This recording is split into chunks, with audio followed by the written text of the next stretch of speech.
Hello friends, आपके अपने YouTube channel study experts classes में आप सभी का स्वागत है। दोस्तों, आज के क्लास में हम पढ़ेंगे अम्ल, क्षार और लवण से संबंधित संपूर्ण अध्ययन देखेंगे। साथ में हम एमसीक्यू क्वेश्चन भी करेंगे। तो आप हमारे साथ शुरू से लेकर अंत तक बने रहिए और ये वीडियो बहुत ही हेल्पफुल होगा आपके आने वाले एग्ज़ाम के लिए। जितने भी आगे आने वाले एग्ज़ाम हैं, जैसे ग्रुप डी हो गया, एनटीपीसी हो गया और छत्तीसगढ़ के एग्ज़ाम के लिए या फिर अदर स्टेट के एग्ज़ाम के लिए भी बहुत ही महत्वपूर्ण है। तो चलिए पहले स्टार्ट करते हैं। हम परिचय जानते हैं। परिचय यानी कि अम्ल, क्षार और लवण रसायन विज्ञान के महत्वपूर्ण घटक हैं। देखिए, ये पदार्थ दैनिक जीवन में उपयोगी होते हैं। हर एक दैनिक जीवन में अम्ल हो या क्षार हो या लवण हो, ये उपयोगी होते हैं। विभिन्न रासायनिक अभिक्रियाओं में महत्वपूर्ण भूमिका भी यही निभाते हैं। देखते हैं पहला अम्ल यानी कि एसिड के बारे में जानते हैं। वे पदार्थ जो जल में घुलने पर H+ आयन देते हैं यानी कि हाइड्रोजन आयन प्रदान करते हैं, अम्ल कहलाते हैं। जैसे अगर मैं बात करूं जैसे प्रबल अम्ल की, तो प्रबल अम्ल होता क्या है? HCl जो है प्रबल अम्ल होता है। अब देखिए, अगर इसको हम पानी के साथ क्या करें, मिला दिया जाए, तो ये क्या करेगा, H+ बाहर निकलेगा और बाकी जो प्रोडक्ट बनेगा वो अलग हो जाएगा, यानी कि H+ जो आयन हमें देगा वही क्या कहलाएगा, अम्ल कहलाएगा। ये स्वाद में कैसे होते हैं? तो स्वाद में ये खट्टे होते हैं। और देखिए, नीले लिटमस पेपर को क्या कर देता है, लाल कर देता है। तो एक छोटा सा ट्रिक याद रखिए, अनिल, आप सभी याद कर लीजिए अनिल। अनिल से आपको हमेशा याद होगा कि अम्ल जो है वो क्या करेगा, अ से क्या हो जाएगा, अम्ल, और नी से नीला और एल से ल से लाल हो जाएगा। यानी कि अम्ल जो है नीले लिटमस पेपर को क्या कर देता है, लाल कर देता है। ये याद रखिए। अब देखिए, अम्ल के प्रकार के बारे में जानेंगे। अम्ल के प्रकार कैसे होंगे? एक प्राकृतिक अम्ल होगा और दूसरा जो है खनिज अम्ल की बात करेंगे। तो प्राकृतिक अम्ल में एक हो गया साइट्रिक अम्ल यानी कि नींबू। नींबू में कौन सा अम्ल पाया जाता है? तो साइट्रिक अम्ल पाया जाता है। नेक्स्ट देखिए, एसिटिक अम्ल। एसिटिक अम्ल किस में पाया जाता है? तो सिरका में पाया जाता है। नेक्स्ट है लैक्टिक अम्ल। तो लैक्टिक अम्ल किस में पाया जाता है? दूध में पाया जाता है। ऐसे और भी प्रकार हैं जिसको आप याद कर सकते हैं, लेकिन मेनली देखा जाए तो ये सब जो इम्पोर्टेंट है, जो मैंने आपको बताया है, एग्जाम में पूछते हैं अधिकतर। अगला देखिए, खनिज अम्ल। खनिज अम्ल की बात करेंगे तो HCl हो गया, हाइड्रोक्लोरिक अम्ल HCl, सल्फ्यूरिक अम्ल हो गया आपका H2SO4 और साथ में नाइट्रिक अम्ल हो गया HNO3। तो ये जो है इम्पोर्टेंट है, आप याद रखिएगा इन सभी को। अब देखेंगे, ये तो हो गए अम्ल के प्रकार। अब अम्ल के प्रकार के बाद देखेंगे कि अम्ल जो है, नेक्स्ट जो होगा अम्ल यानी कि अम्ल के उपयोग। अब उपयोग की बात करेंगे तो अम्ल कैसा होगा उपयोग में? देखिए, हाइड्रोक्लोरिक अम्ल जो होगा, ये जो हाइड्रोक्लोरिक अम्ल होगा ये पेट में पाचन में सहायक होता है। कैसा होता है? पेट में पाचन में सहायक होता है। सल्फ्यूरिक अम्ल जो है बैटरियों में उपयोग किया जाता है। तो ये उपयोग हो गया सल्फ्यूरिक अम्ल यानी कि कौन सा, H2SO4। ये क्या हो गया, सल्फ्यूरिक अम्ल। एसिटिक अम्ल खाद्य संरक्षण के को क्या करने के लिए, व्यवस्थित करने के लिए, यानी कि अच्छा रखने के लिए, खाद्य संरक्षण के लिए क्या, एसिटिक अम्ल का उपयोग किया जाता है। अब बात करते हैं हम कि नेक्स्ट जो अम्ल, इतने सारे अम्ल हैं, ये सब चीज़ तो पढ़ लिया आप। अब अम्ल के बारे में अगर देखेंगे कुछ और चीज़ें, जैसे आप बात करते हैं हम अम्ल के बारे में, तो एक मिनट, एक स्लाइड यहाँ से थोड़ा सा बढ़ा लें, उसके बाद आपको पढ़ाते हैं। थोड़ा ये सब हटा दिया जाए, ठीक है। नी स्लाइड में लेआउट कैसा होना चाहिए, ऐसा, ठीक है। अब देखिए, कुछ अम्ल हैं उसको याद रखिए। जैसे मैंने आपको बताया, तो इसमें क्या होता है, pH मान होता है। क्या होता है? pH मान। तो pH मान कैसे होगा, ये याद रखिए। देखिए, pH जो स्केल होता है वो कैसा स्केल होता है, ये स्केल बना दिए हम। यहाँ से हम क्या किए, इसको 1 जीरो से स्टार्ट होता है, 0 1 2 3 4 5 6 7 8 9 10 11 और आगे भी बढ़ता जाएगा 12, ठीक, 13 और ये 14। तो पीएच स्केल का जो मान होता है, पीएच जो है 0 से लेके 14 होता है, ये आपको एग्जाम में भी पूछ सकता है। देखिए अब अगर यहाँ 7 को देखा जाए तो ये 7 जो क्या करता है, उदासीन को दर्शाता है। क्या दर्शाता है? उदासीन को दर्शाता है। उदासीन यानी कि न्यूट्रल, न्यूट्रल को क्या करता है, दर्शाता है। अब जैसे जैसे हम 7 से 0 की ओर बढ़ते जाएंगे तो ये क्या करेगा, अम्लीयता बढ़ती है। क्या करता है? अम्लीयता, अम्लीयता, अम्लीयता बढ़ती है। ये क्या होती है? अम्लीयता बढ़ती है। सेम अगर इस साइड जाएंगे तो देखिए 7 से जो ऊपर चला जाए हमारे पास पीएच स्केल, तो ये होता है क्षारीय। तो क्या हो जाएगा? क्षारीयता बढ़ती है। ये याद रखिएगा आप। अभी मैं आपको क्षार के बारे में भी बताऊंगा। इससे पहले पीएच स्केल में अम्लीयता को देखिए कि क्या क्या होता है। मैंने अभी आपको ये सब चीज़ बता दिया। अब H जो अम्लीयता बढ़ती जाएगी तो यहाँ पर H प्लस जो आयन है ये भी क्या होगा, बढ़ता जाएगा। यहाँ पर हमको क्षारीयता जब बढ़ती है तो OH आयन देता है। जब पानी के साथ कोई भी हमारे पास जो क्षारीय होगा अगर क्रिया करेगा तो OH आयन देगा। तो ये जब इधर जाएगा यानी कि नंबर बढ़ेंगे तब ये क्या है, इसका आयन बढ़ता जाएगा, OH आयन बढ़ता जाएगा माइनस के साथ। ठीक है, अब चलिए देखते हैं क्षार के बारे में। क्षार के बारे में जान लेते हैं। क्षार क्या है? वे पदार्थ जो जल में घुलने पर OH माइनस यानी कि हाइड्रोक्साइड आयन देते हैं वो क्या कहलाते हैं? क्षार कहलाते हैं। अब देखिए स्वाद में कैसे होते हैं, कड़वे होते हैं। अम्ल की बात करेंगे तो अम्ल कैसे होते हैं? स्वाद में ये क्या था, खट्टे थे। क्या थे? स्वाद में खट्टे होते हैं। और क्षार कैसे होते हैं स्वाद में? तो ये कड़वे होते हैं। ठीक है, अब देखिए नेक्स्ट, लाल लिटमस पेपर को नीला कर देता है। यानी कि देखिए अभी मैंने आपको बताया था कि अनिल, याद रखिएगा, अनिल, अनिल से क्या होता है, अम्ल नीले लिटमस पेपर को क्या कर देता था, लाल कर देता था। अब यहीं पर क्या है, लाल लिटमस पेपर नीला कर देगा तो आप याद कर लीजिए छालनी। क्या याद कर लीजिए? छालनी। तो क्षार क्या करेगा, लीला लिटमस पेपर, लाल लिटमस पेपर को क्या करेगा, नीला कर देता है। ठीक है, नेक्स्ट देखिए, नेक्स्ट बात करते हैं। अब देखिए यहाँ पर क्षार के प्रकार, क्षार के प्रकार की बात करेंगे तो क्षारीय क्षार यानी कि NaOH सोडियम हाइड्रोक्साइड क्या है, एक क्षार होता है।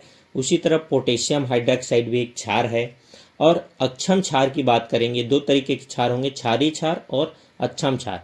तो अक्षम क्षार की बात करेंगे तो NH4OH यानी कि अमोनियम हाइड्रोक्साइड को क्या बोलेंगे, NH4OH। और वैसे ही क्या हो जाएगा, कैल्शियम हाइड्रोक्साइड CaOH का ट्वाइस, तो ये कैल्शियम हाइड्रोक्साइड। नेक्स्ट बात करेंगे अब क्षार के उपयोग। तो क्षार के उपयोग की बात करेंगे तो सोडियम हाइड्रोक्साइड साबुन और डिटर्जेंट बनाने के उपयोग में काम आता है। तो सोडियम हाइड्रोक्साइड क्या आता है, NaOH, ये किस काम आता है, ये साबुन बनाने के काम आता है और डिटर्जेंट बनाने के काम आता है। नेक्स्ट देखिए, कैल्शियम हाइड्रोक्साइड जो है सीमेंट और सफ़ेदी में उपयोग किया जाता है। तो CaOH का जो ट्वाइस है ये किस काम आता है, सीमेंट और सफ़ेदी में काम आता है। फिर अगला देखिए, अमोनियम हाइड्रोक्साइड खाद्य निर्माण में उपयोग किया जाता है। जैसे अम्ल में हम पढ़े थे कि खाद्य संरक्षण के लिए, उसी तरह यहाँ पर क्या है, खाद्य निर्माण करने में क्या किया जाता है, अमोनियम हाइड्रोक्साइड जो है खाद्य निर्माण करने में किया जाता है इसका उपयोग। नेक्स्ट देखिए, नेक्स्ट क्वेश्चन, लवण। अब लवण के बारे में कुछ जानते हैं। लवण क्या है, अम्ल और क्षार की प्रतिक्रिया से बनने वाले पदार्थ को क्या कहा जाता है, लवण कहा जाता है। देखिए अम्ल और क्षार की प्रतिक्रिया से जो बनता है ना उसको क्या करते हैं, लवण कहते हैं। इनमें कोई स्पष्ट अम्लीय या क्षारीय गुण नहीं पाया जाता है। कहने का मतलब देखिए, अम्ल और साथ में क्या करेंगे, क्षार को मिला देंगे तो ये अभिक्रिया करके हमको क्या देगा, एक देगा लवण और साथ में हमको क्या देगा, पानी देगा, यानी कि जल। ठीक है, क्या देगा, जल। ये दो चीज़ें होती है। लवण अगर हमको प्राप्त करना है तो अम्ल और क्षार को क्या करते हैं, मिला देते हैं। जैसे आप समझिए, यहीं पर मैं आपको बताता हूँ।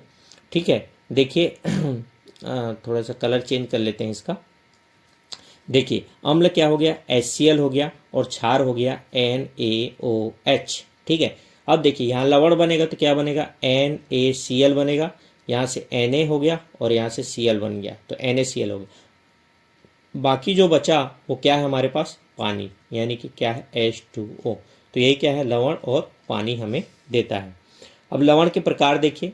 लवण के प्रकार, सामान्य लवण जो होंगे NaCl, सोडियम क्लोराइड। अम्लीय लवण की बात करेंगे तो NaHSO4 यानी कि सोडियम बाइसल्फेट जो होगा, ये अम्लीय रूप में लवण होगा। ये एग्जाम में हो सकता है इस बार पूछ दिया जाए कि अम्लीय लवण इनमें से कौन है, तो आप ये याद रखिए NaHSO4 जो होगा, सोडियम बाइसल्फेट, अम्लीय लवण में आता है। फिर वैसे ही क्या होगा, क्षारीय लवण की बात करेगा तो क्षारीय लवण में Na2CO3 यानी कि सोडियम कार्बोनेट जो है क्षारीय लवण होगा। ठीक है, याद रखिए क्या, क्षारीय लवण में बात करेंगे तो क्या होगा, Na2CO3 sodium by carbonate. Next देखिए, तटस्थीकरण अभिक्रिया। तटस्थीकरण मतलब होता है उदासीन। क्या है, उदासीन, उदासीन। ठीक है, उदासीनीकरण, क्या बोलेंगे इसको, उदासीनीकरण। ठीक है, ये तो अम्ल और क्षार जब मिलेंगे तो लवण बनाएंगे और जल बनाएंगे। मैंने अभी अभी आपको ये एग्जाम्पल देकर समझाया, सेम एग्जाम्पल यहाँ पर है, आप इससे समझ सकते हैं। नेक्स्ट देखिए, पीएच स्केल। पीएच स्केल मैंने आपको समझाया था कि पीएच स्केल जो है 0 से 14 तक की होती है, और 0 से अगर 7 तक जाए, यानी कि 7 से इधर जाएंगे तो ये अम्ल होगा, और 7 से इधर 14 तक जाएंगे तो क्या होगा, क्षार होगा। ये बताया था। तो कहने का मतलब ये है कि पीएच स्केल का जो मान होगा, ये 7 से कम होगा तो ये क्या होगा, अम्लीय होगा, और अगर 7 के बराबर होगा तो ये क्या होगा, उदासीन होगा। ठीक है, ये बताया था मैंने आपको अभी। और 7 से अगर ज़्यादा होगा तो ये क्या होगा, क्षारीय होगा।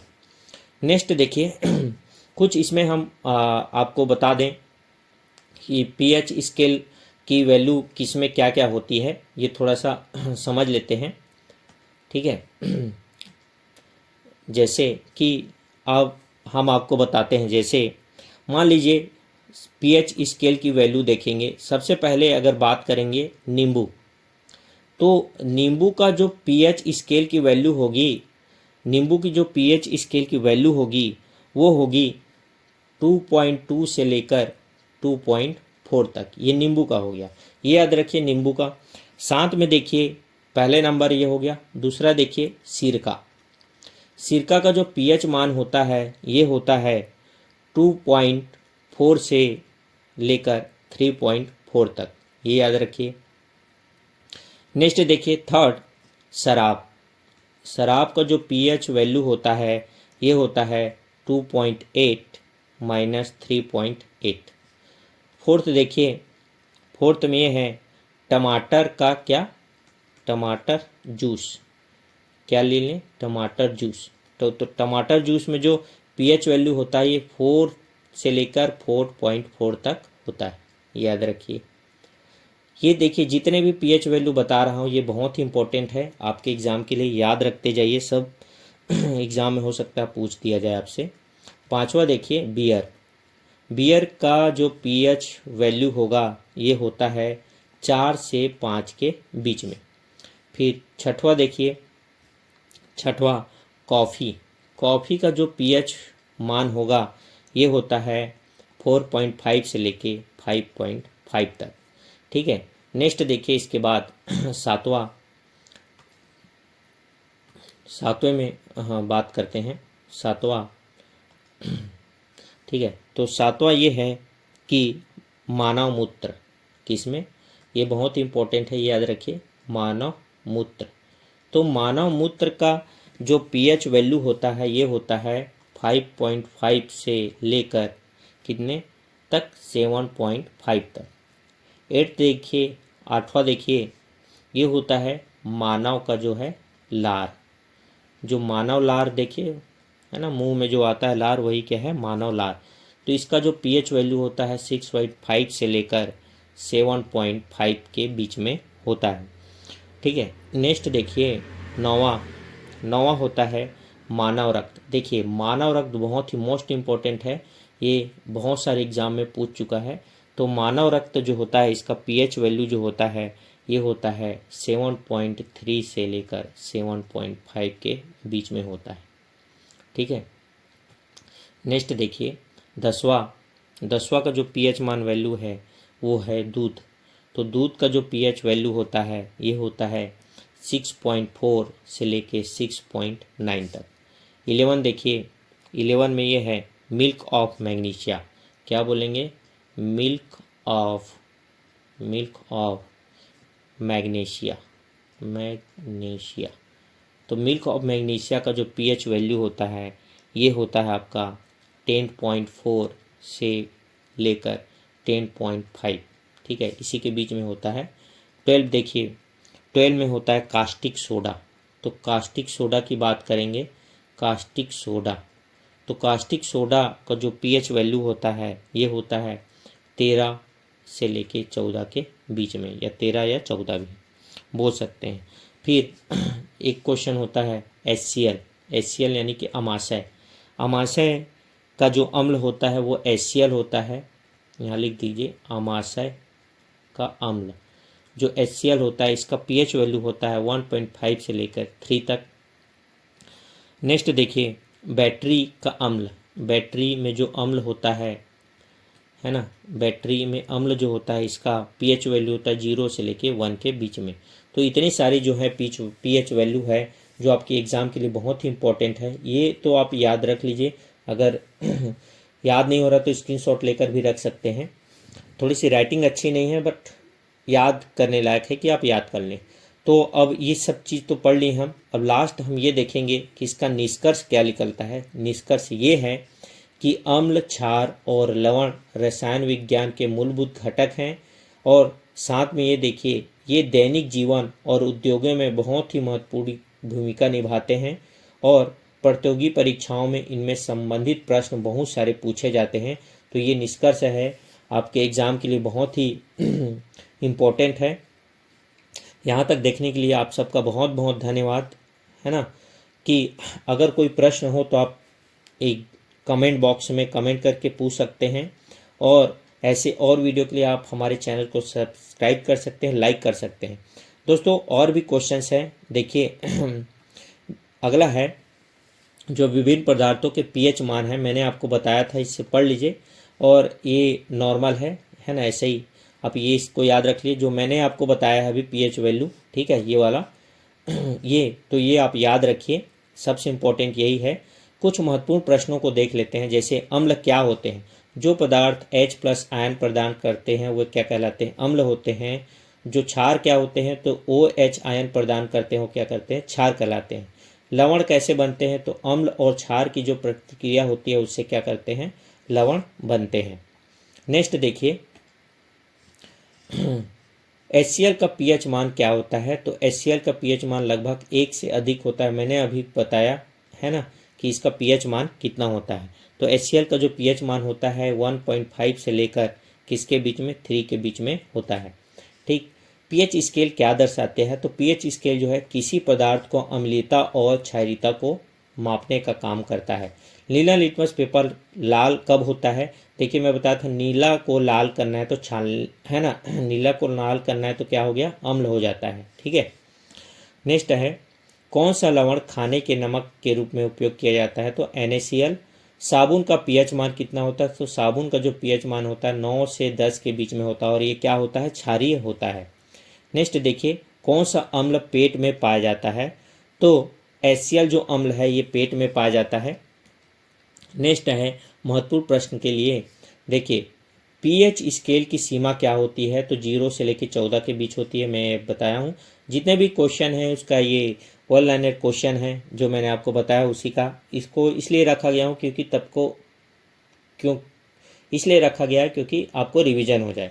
अगला देखिए तटस्थ पदार्थ यानी कि उदासीन। कौन सा पदार्थ? उदासीन पदार्थ का pH मान कितना होता है? 7 होता है। तो शुद्ध पानी का जो pH मान होता है 7 होता है। साथ में देखिए NaCl का जो भी pH मान होता है ना वो भी 7 होता है, ये याद रखिए। कौन सा अम्ल बैक्टीरिया में उपयोग किया जाता है? तो सल्फ्यूरिक अम्ल H2SO4 जो है उपयोग किया जाता है। नेक्स्ट है कौन सा क्षार साबुन बनाने में उपयोग होता है? तो सोडियम हाइड्रोक्साइड जो है NaOH जो है साबुन बनाने के काम आता है। अगला है कौन सा संकेतन अम्लीय घोल में लाल और क्षारीय घोल को पीला कर देता है? तो मेथिल जो ऑरेंज होता है ना, ये अम्ल घोल में लाल और क्षारीय घोल में क्या हो जाता है? पीला हो जाता है। प्लास्टर ऑफ पेरिस का रासायनिक सूत्र देखिए क्या होता है, ये बहुत इंपॉर्टेंट है। CaSO4 half H2O। आप याद रखिए CaSO4 हाफ H2O, ये याद रखिए कि प्लास्टर ऑफ पेरिस बोलते हैं। इसी को जिप्सम भी कहा जाता है ना। अगला देखिए दूध का पीएच मान कितना होता है? दूध का पीएच मान जो है 6.5 होता है ना। और मैंने आपको बताया कि दूध का पीएच मान 6.4 से लेकर 6.9 के बीच में होता है। तो अभी ये देखिए 6.5 हल्की अम्ली होता है। अगला देखिए बेकिंग सोडा NaHCO3 का उपयोग किसके लिए किया जाता है? तो बेकिंग सोडा एसिडिटी ठीक करने और अग्निशमन उपकरणों में भी किया जाता है। तो बेकिंग एक तो पकाने के लिए किया जाता है, दूसरा है एसिडिटी के लिए किया जाता है और तीसरा है अग्निशमन उपकरणों के लिए किया जाता है। नेक्स्ट है अमोनिया NH3 का पीएच कैसा होता है? तो अमोनिया का जो पीएच मान होता है ना, ये क्षारीय होता है और इसका पीएच मान जो है 11 होता है। नेक्स्ट है नीला लिटमस पेपर को किस घोल में लाल हो जाता है? तो नीला से लाल हो रहा है मतलब अम्ल है, याद रखिए। और लाल से अगर नीला हो रहा है तो क्या है? क्षार है, याद रखिए। अम्ल और क्षार दोनों की अभिक्रिया करने से क्या हो जाता है? ये उदासीनीकरण हो जाता है, यानी कि तटस्थीकरण की अभिक्रिया कहलाती है। नेक्स्ट है अम्लीय वर्षा का क्या कारण है? तो वायुमंडल में जो सल्फर डाइऑक्साइड SO2 और नाइट्रोजन ऑक्साइड NO2 की उपस्थिति के कारण क्या होता है? अम्लीय वर्षा होता है। और अम्लीय वर्षा होने के कारण जो हमारा ताजमहल है आगरा में, वो क्या है? पीलापन हो गया है और उसका क्षरण भी हो रहा है। अगर अम्लीय वर्षा होती है तो क्षरण भी होने लगता है। तो किस किस के कारण होता है? एक होता है SO2 सल्फर डाइऑक्साइड और दूसरा होता है NO2 नाइट्रोजन ऑक्साइड के कारण। यही दो कारण है जो अम्लीय वर्षा कराते हैं। हाइड्रोक्लोरिक अम्ल HCl का पीएच मान क्या होता है? तो इसका पीएच मान लगभग 1 होता है। मैंने अभी बताया 1.5 से लेके कितना होता है? 3 तक होता है। अगला है सोडियम क्लोराइड NaCl का पीएच मान कैसा होता है? तो ये होता है 7। और नेक्स्ट देखिए लिटमस एक प्राकृतिक संकेतक है, इसे किससे प्राप्त किया जाता है? तो इससे लाइकेन से जो है प्राप्त किया जाता है। किससे? लिटमस एक प्राकृतिक संकेतन है और किससे प्राप्त होता है ये? तो लाइकेन से इसको प्राप्त करते हैं। कौन सा लवण चूना पत्थर में पाया जाता है? तो कैल्शियम कार्बोनेट जो है किस में पाया जाता है? चूना पत्थर में पाया जाता है। अगला देखिए कौन सा अम्ल चींटियों में पाया जाता है? तो फॉर्मिक एसिड जो है किस में पाया जाता है? चींटियों में पाया जाता है। फॉर्मिक एसिड का जो फॉर्मूला होता है वो HCOOH होता है। नेक्स्ट देखिए अगला जो क्वेश्चन है किस संकेतन को अम्लीय घोल में लाल और क्षारीय घोल में नीला हो जाता है? तो लिटमस, याद रखिए। हाइड्रोक्लोरिक अम्ल का उपयोग कहाँ किया जाता है? तो पेट में पाचन के लिए और औद्योगिक सफाई में किया जाता है। पेट में पाचन के लिए बहुत ही महत्वपूर्ण है HCl जो अम्ल है हमारा। और नेक्स्ट देखिए कौन सा अम्ल खट्टे फलों में भी पाया जाता है? तो साइट्रिक एसिड जो है ना, ये खट्टे फलों में भी पाया जाता है। अब देखिए दोस्तों एक क्वेश्चन आपके लिए कि पीएच जो स्केल है इसकी खोज किसने की थी? ये आप हमें कमेंट बॉक्स में कमेंट करके बताएंगे कि इसकी खोज किसने की थी। ठीक है, यानी कि पीएच जो पैमाना है इसकी खोज किसने की थी, ये आप हमें कमेंट बॉक्स में कमेंट करके ज़रूर बताएं। देखिए इससे थोड़े से फैक्ट और बता देता हूँ मैं पीएच स्केल से फैक्ट थोड़ा सा कि पीएच क्या होता है। पीएच देखिए पीएच तो पी का मतलब होता है क्या? पी का मतलब होता है पावर। क्या होता है? पावर। पावर मतलब क्षमता, क्षमता या शक्ति बोल सकते हैं, क्षमता या शक्ति। और H का मतलब होता है, H का वैल्यू की बात करेंगे तो H होता है हाइड्रोजन। क्या होता है? हाइड्रोजन, हाइड्रोजन आयन, याद रखिएगा। H मतलब हाइड्रोजन आयन। तो वही है, H प्लस आयन दिया तो हमारे पास अम्ल हुआ, और OH माइनस दिया तो ये क्या हो गया? क्षार हो गया। तो P को क्या बोलते हैं? पावर, यानी कि क्षमता और शक्ति। तो दोस्तों ये था आज के लिए अम्ल और क्षार से रिलेटेड क्वेश्चंस। अगर ये वीडियो आपको अगर अच्छा लगा हो तो वीडियो को लाइक ज़रूर करें, शेयर करें अपने दोस्तों के साथ, और आपने हमारे चैनल को अभी तक सब्सक्राइब नहीं किया है तो प्लीज़ चैनल को सब्सक्राइब कर लें। आप सब्सक्राइब करेंगे तो वही हमारे लिए मोटिवेशनल का काम करेगा। हम आपके लिए और आगे क्वेश्चन बनाएंगे और भी क्वेश्चन लेकर आएंगे। पीएच जो होगा अम्ल क्षार रिलेटेड इतने ही से क्वेश्चन नहीं हैं, इसके और भी क्वेश्चन हैं जो थ्योरी में आपको पढ़ाऊंगा, उसको और भी पढ़ लीजिएगा आप। धन्यवाद। मिलते हैं नए वीडियो में नए टॉपिक के साथ। तब तक के लिए धन्यवाद।